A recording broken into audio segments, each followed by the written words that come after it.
Hi everybody, and welcome back to my second professional video. And this is going to be my first story time that I'm going to share with you. And this story time is kind of a hodgepodge of different things that have happened to me by weirdos.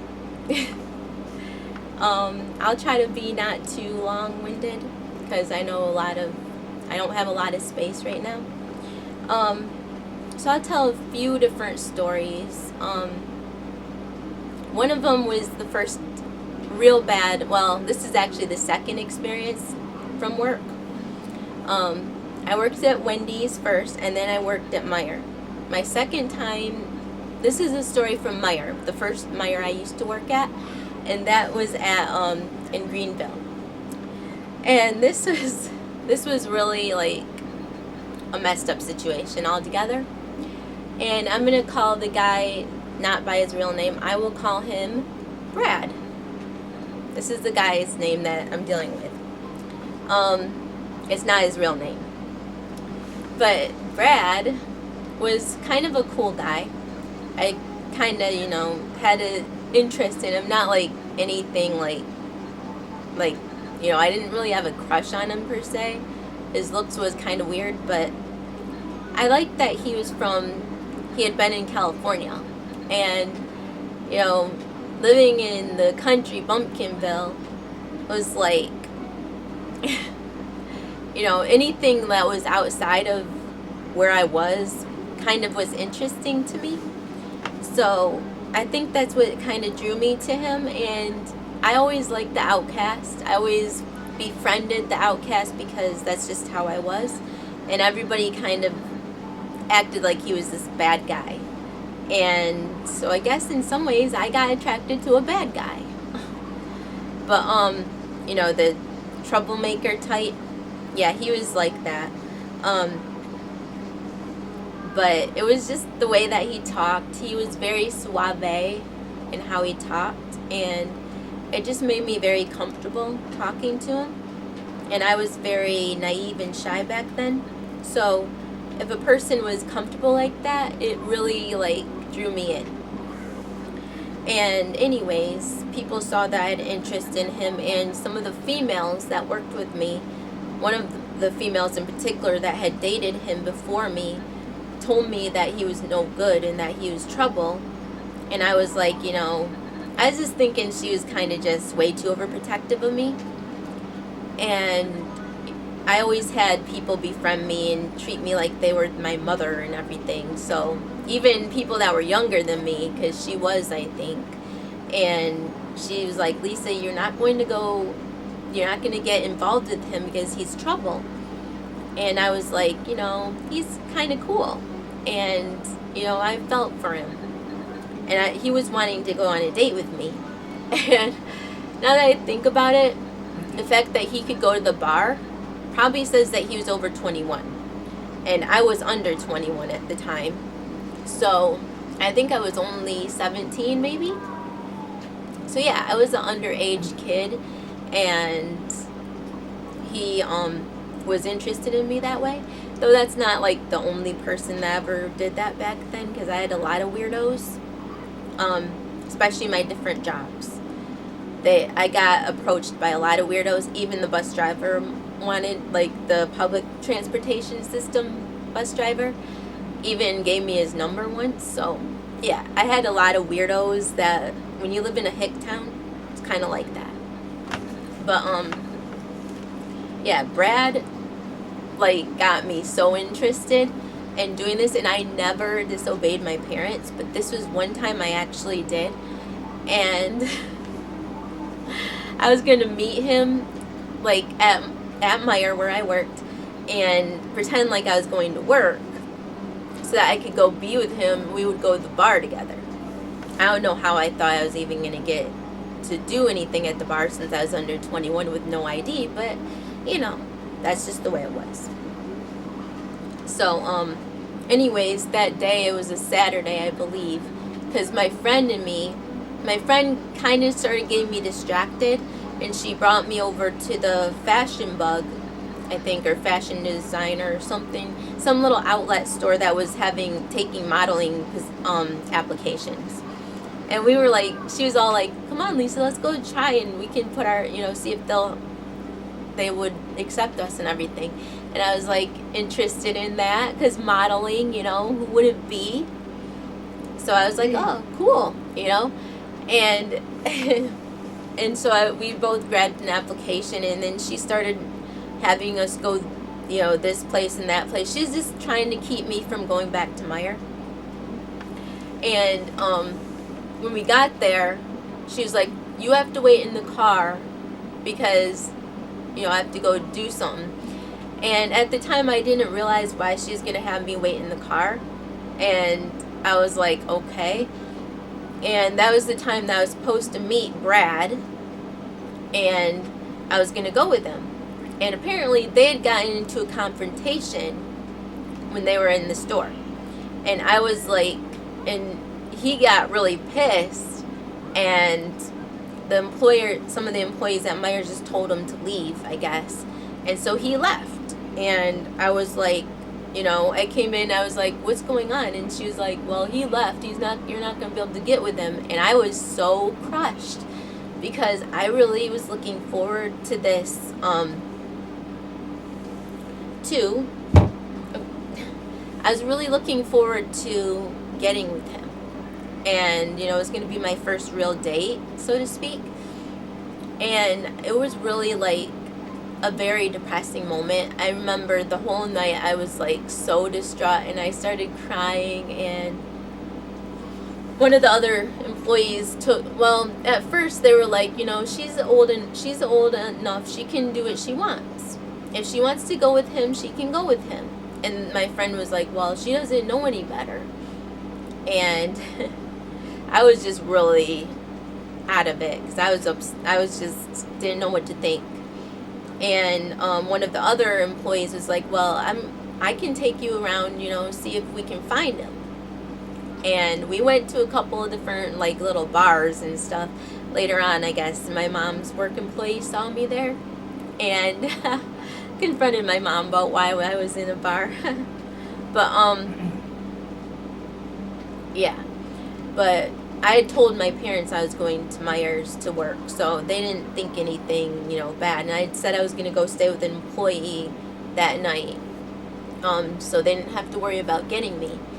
And, I had an intention to be with this guy and be romantic with him. And my little teenager mind and heart thought it was going to be so romantic, and, I didn't think any bad would come because this guy was so nice and swept me off my feet and said all the right things, and he sounded so romantic.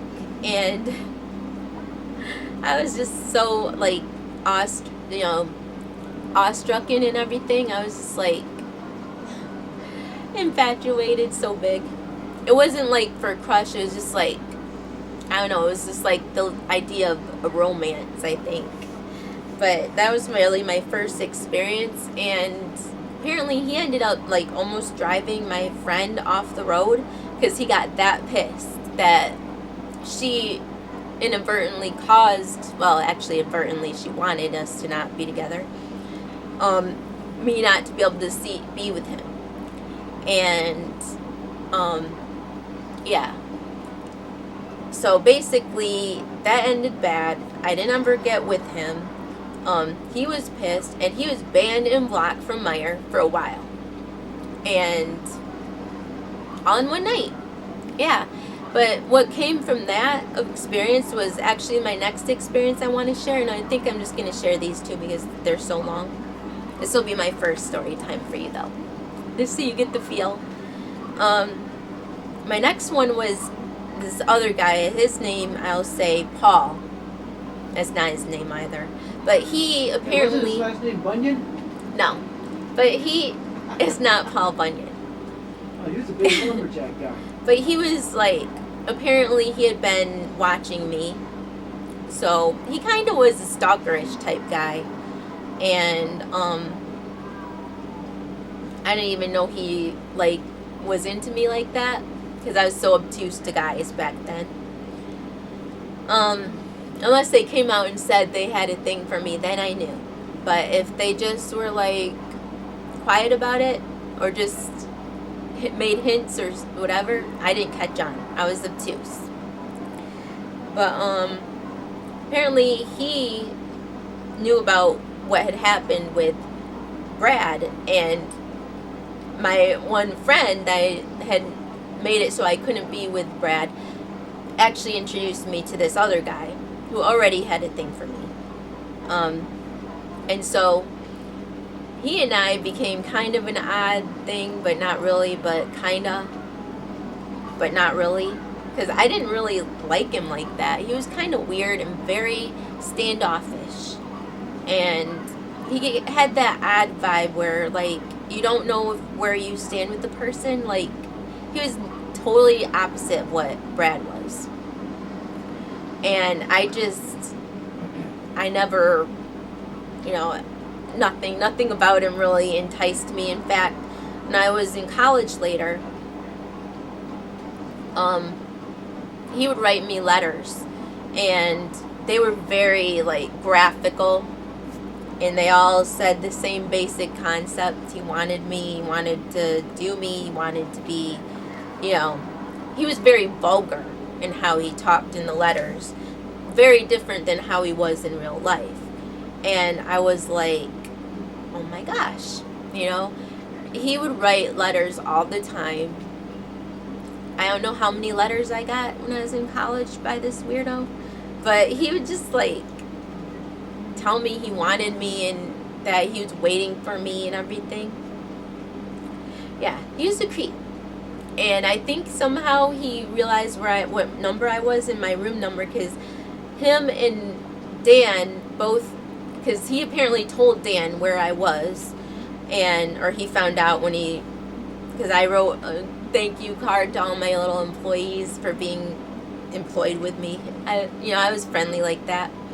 And I let them know where I was in school and everything so we could stay in touch. And apparently Dan found out where I was. And he even called me one time because I remember talking on the phone and I was like, who is this? Or I was like, hi, may I help you or whatever, and he hung up. He actually said, I know where you are, and then he hung up. And that really creeped me the freak out because, like, I didn't know who it was. And the person just said that, and then they hung up. And then another time there was just breathing sounds on the other line, and then they hung up. And it was just weird to get that. And then later on, Paul told me that he had known that Dan found out about me because of the letter, because he got relet back into Meyer. So, yeah, that was really weird. Thankfully, neither of them know where I live now. They don't know any of my social media accounts, and I will never bring them back in. And I've seen what they look like I've seen one of their Facebook profiles, and I'm like, oh my gosh, he's like freaky looking now. But yeah, I just hope he doesn't know where I am, because that's kind of freaky. It's already bad enough I have enough weirdos that know where I live. And speaking of which, one more thing I want to share is that this is recent, and it was one of our weirdo people that we just dealt with, which is an auto mechanic guy. Yeah, even they freaking stalk. You know that? Like, I swear that he's stalking me on my social media account. Because, like, I hadn't even had any auto people on my stuff. And all of a sudden, he put like to one fucking main thing. And it was the main thing that I was actually doing while our car was freaking being done. And I think he looked over and he saw me doing my stuff. And he realized, wow, obviously has social media accounts, probably. Well, a lot of people do, But he had my phone number, and I think he looked me up on Instagram. So I blocked him, which I had stopped blocking people. But if somebody's going to stalk me, I'm allowed to block the motherfucker. Like, that's not childish behavior, I don't think. And, I mean, gosh, you should not mix business with pleasure, I mean, I don't want the guy just following all my stuff. And it was very awkward. And he already had a woman, supposedly, or a roommate, whatever. But it's like, if you're going to have a person already, why do you need to worry about me? See, that's why I generally don't like going around my area with my nice stuff on, because I get a lot of weird looks, and I don't like people around me in my real life to stalk me. I mean, I have enough weirdos. With somebody already as it is. Yeah, and I have enough weirdos on my social media accounts that, you know, talk stuff, but at least, so he can really screw your shit over. At least they're mainly online. Like, I can deal with it when it's online, but it's like, now they want to become physical. And the other day I had some weirdo tell me on my text, like, yeah, look outside your place. And I was like, because I was like, do I know you? The person just texted me something, and I guess thought I would remember them. And then they're like, yeah, look outside your place. Because I asked, are they here? Do they know where I live and stuff? And the person did. And they said, look by the picnic benches. And I didn't look. Isaac did. And he took a look and he was like, yeah, some person was like driving slowly off. Yeah. So that's like recent too. But I just hope that person doesn't stay in my life, because that's really freaky. And apparently he's going to be having some odd person stay around us. I don't really like that, because, you know, I don't want to have to deal and associate with, especially people when I know that they're a certain somebody, or I have an inclination, which I trust my gut more than I ever have before. But, you know, the inclination that somebody is doing something to my stuff. And, yeah, it's called stalking, ass white. Jeez. Like, stalking means that you're being in somebody's life when they don't want you there. Like, if they don't want you there, then just take the freaking hit and move the fuck out. I'm sorry, I know this is supposed to be professional, but, yeah. That's really drives me nuts. And I can't tell you how many oddities I've had throughout my life. But thank God most of them are over and done with. But this main motherfucker keeps lagging in my life. Won't leave me alone. Won't sit there and let me know it's him. Of course. He's never going to. Because he won't. He just keeps adding tension and stress to my life when he doesn't need to. And like, his place, he's never freaking there. Like, you ever live in your place, buddy? Like, geez, it's a house. You're supposed to live there. But anyways, yeah. Because, yeah, we know, too. Because you know where we freaking live. It's only right. And by the way, buddy, keep your friends close and keep your enemies closer. I make sure I keep you keep your friends close and your enemies closer. And I keep you within range. I guess that's probably what you believe, too, because you're over there doing what you're doing. Staying in my freaking life when you just told me with the freaking courthouse that you don't want me in your life. So freaking make up your mind. Like, honey, do you have the ability to make up your mind? He's one of those really? People, Lisa, that doesn't know because you say it and you don't say it at the same time. It's like so freaking annoying. Like, just say it and be done. Yeah. That's what I want you to do, is butt the fuck out. Yeah.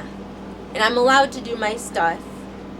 And these are my videos, not yours. This is my channel, not yours. Just remember that. And keep that in your freaking thick ass skull, buddy. And I already know all the people that down on my stuff is probably you. Just so you know. Mainly you. Making your bunch of odd, like, avatars, like, split personality mentality, and messing with my stuff. That's basically you just prying in my life like you told me I did to you. No, you do it to me. You do it strictly to me. And by the way, you can't ever do shit to my Stalkers Anonymous. Yeah, my Stalkers Anonymous page.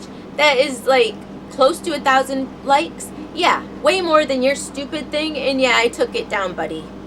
I took down my freaking review for you because I don't even know why the freak I even had one for your stupid little ass. Like, yeah. I don't even know why I even did that because I'm just stupid. I actually, back in the days, thought you cared. But now, they say ignorance is bliss. No, ignorance is not freaking bliss. All the time. I like knowing things. I like being in the know. And yeah, I'm still going to become an actress. You're never going to take that heart out of me. You're never going to take away my dream. So, fucking there. Jackass. I'm still going to go on my little thing. And I'm still going to become somebody. And yeah, I might get my downs at times. But everybody does. And we all just move on. And I'm still working at my self-improvement. So that I can be the best me ever. And you ain't seen shit yet. Yeah. Just remember that, buddy. You ain't seen shit yet. Oh my gosh, this turned into a bitching session. Whatever. You know what? Because that's what men do. They fucking drive me insane. Yeah, you married one too. All men remember? do that to me. You men, I don't know how you do it to us females, but you do. And it's like, so many different guys throughout my life have been that weirdo. But anyways, yeah, there will be better videos to come. And I might actually go to the park sometime and do like a little video, or just go somewheres. I might bring this when we go on our little adventure. You might be able to see me get my hair redone. I don't know. I'm thinking. But yeah, because Sarah and Sarah's Studio Salon, she sometimes will let me, like, she said that I could probably do that. So, I'll be able to put that whole process on my channel, which is really cool. It's a really interesting experience. If you've never had Japanese thermal reconditioning done, you're missing out. Like, it is the bomb treatment. And, yeah. I'm getting back to my normal routines, and, you know, I'm getting better. I'm going to be seeing my mom and dad, my adopted parents, again tomorrow. Oh. And, you know, so I'm doing better with them as well. And we're going to eat dinner and everything. Yeah, and for the record, the person who started to screw my VA money, you lost, because we still are going to make things happen. We're La-la. still gonna win. Loser. Loser. With a capital L. And don't forget, Lisa, you gotta take that thing off. And yeah, I will definitely be doing more of those naughty videos. Giant tests and stuff. What? And stomping. And eating little men. And other stuff like that. So, I might do other role play again, because we love doing role play, and we have a professional camera now with our laptop. So we're high style, high class. Oh yeah, oh yeah. But yeah, I hope that you enjoyed this, and I'll do other story times. I have so many freaking story times. That's not a problem for me. So, and I had my old channel had a lot of them, and some asshole screwed me over, so I have to Same redo asshole things who's for been you. basically screwing all your channels. So, And might possibly be the same asshole who did our. I will be VA doing thing, that, sure. and please like, comment, and subscribe, my little subscribers that I'm getting actually again, so it makes me happy. But I always remember might just be a minute, so whatever. But anyways, I hope that you're all having a great weekend and staying wonderful. Mwah! Peace out.